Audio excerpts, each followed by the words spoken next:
गलियों में सन्नाटा इतना गहरा था कि कुत्तों के रोने की आवाज भी डरावनी लग रही थी।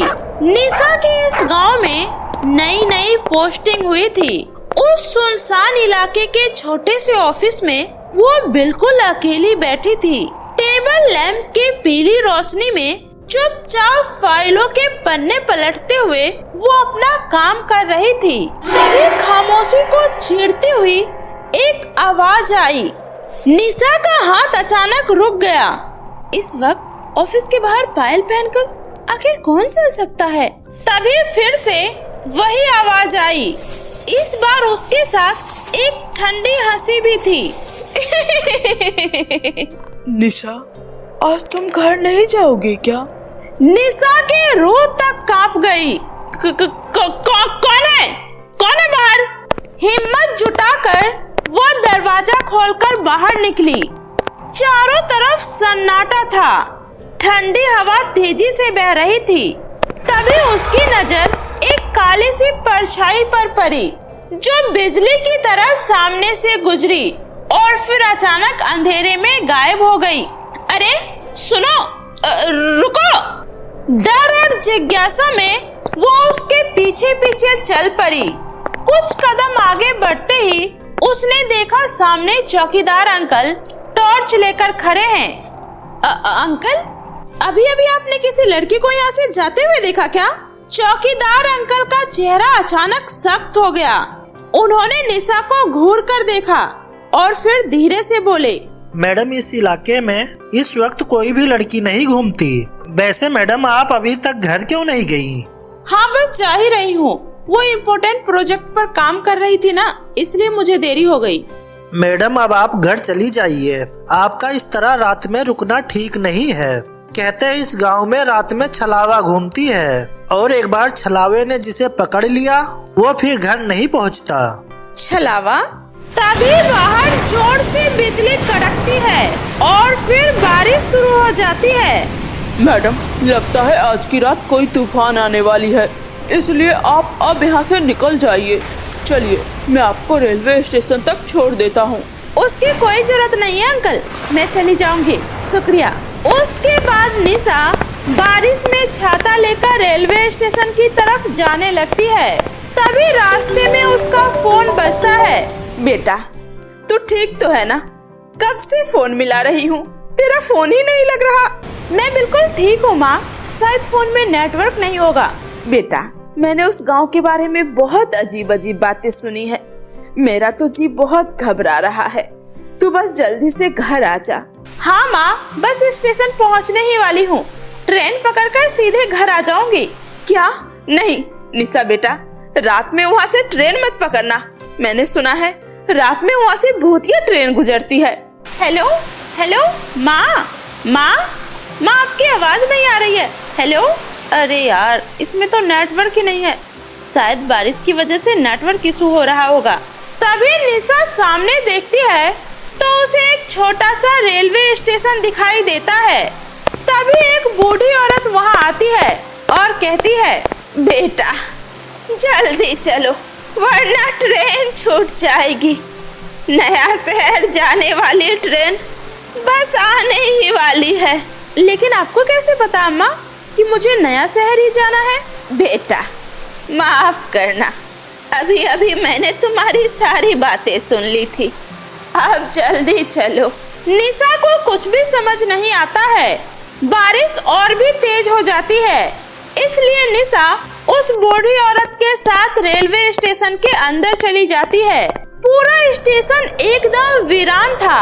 घड़ी की टिक टिक भी यहाँ डर का माहौल पैदा कर रही थी।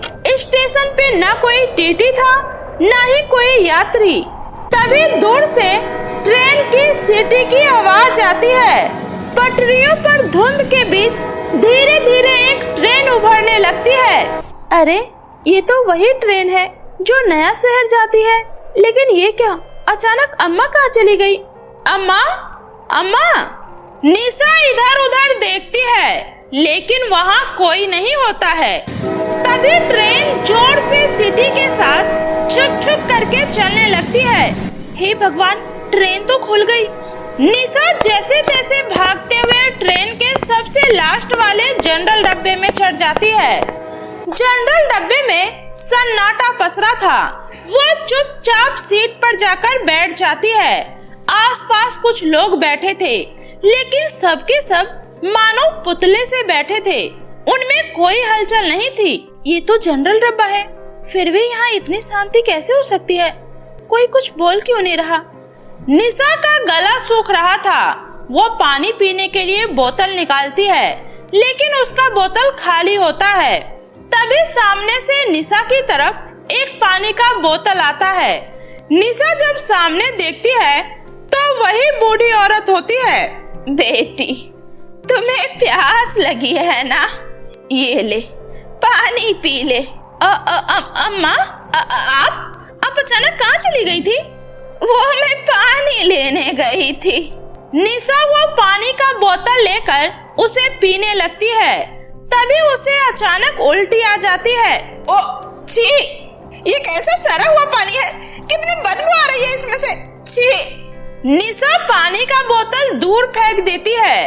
तभी उस बूढ़ी औरत को गुस्सा आ जाता है और देखते ही देखते गुस्से में उसका चेहरा अजीब हो जाता है।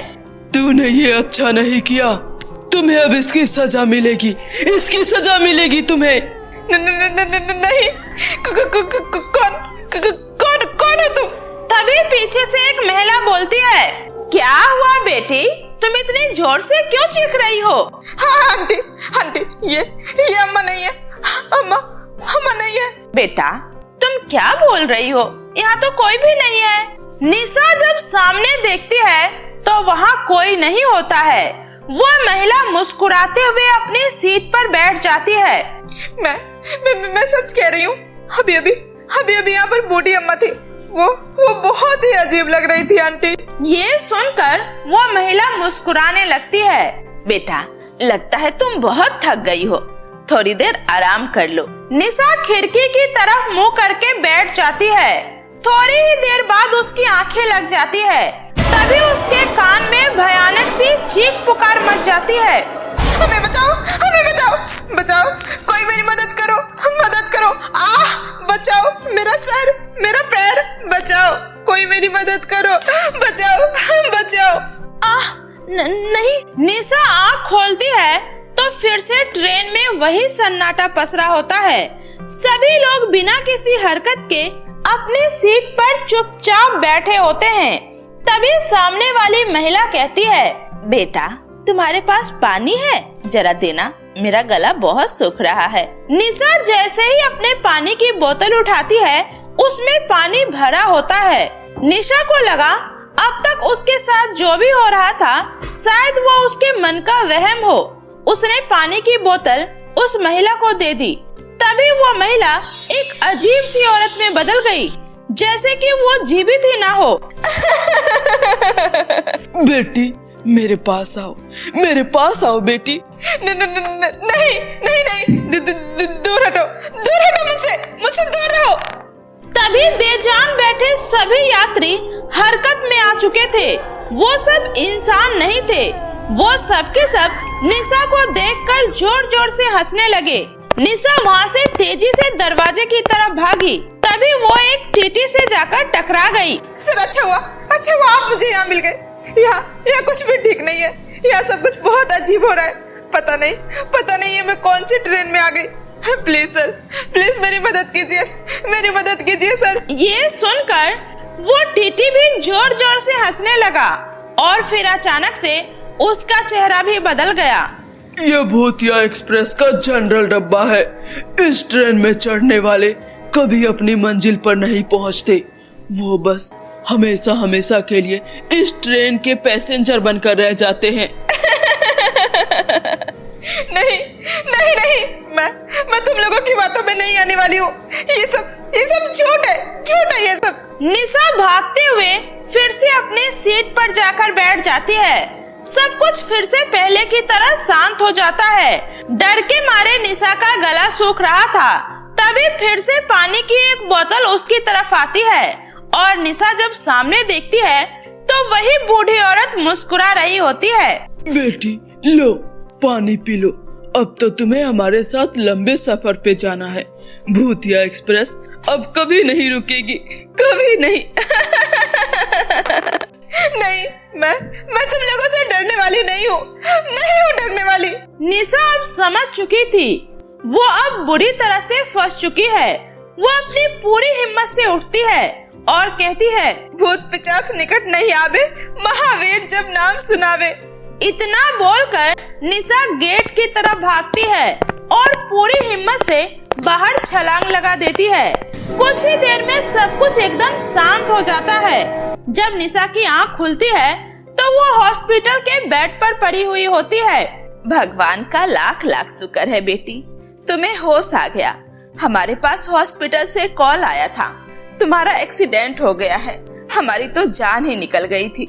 पूरे 10 दिन से हम तुम्हारी आवाज सुनने को तरस गए थे बेटा। 10 दिन?